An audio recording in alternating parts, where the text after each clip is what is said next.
The African Union Economic, Social and Cultural Council has urged the federal government to be holistic in its approach to rid the country of corruption.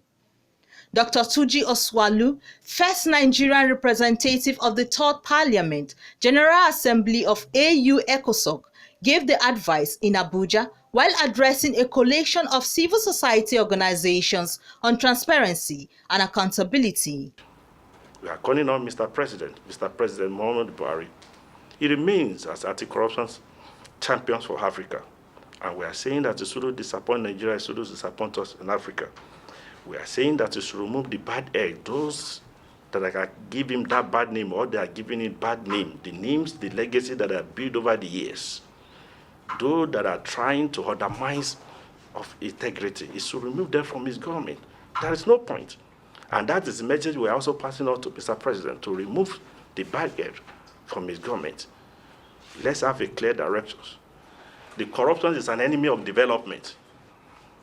Any state that want to develop, they have to keep corruption.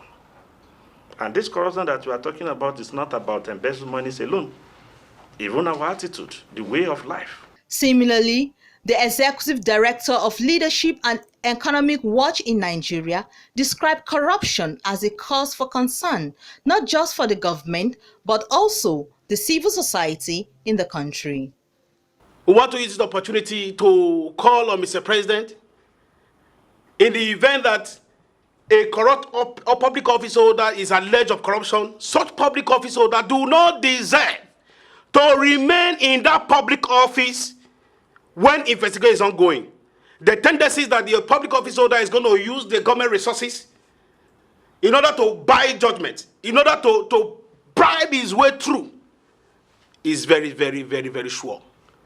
At that moment, I want to call on Mr. President that any corrupt public office holder that is having corrupt cases in court, who is still sitting as executive secretary or executive director or director general of agency,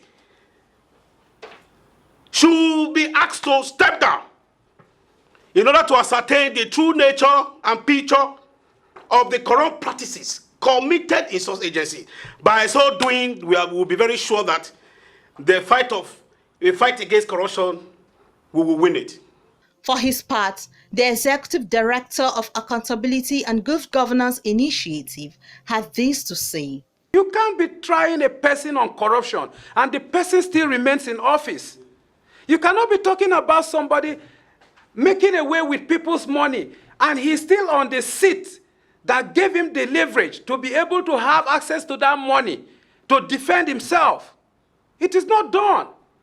I think my group, my organization want to call on the president to take a more holistic approach. As it is, the fight against corruption is yet to get anywhere. If it were to be correlated with the Nigerians' expectation as at the elections in 2015, and if it is to be correlated with the belief of people that the president is an anti-corruption personality, I think we should deviate and create a paradigm shift from where we are now.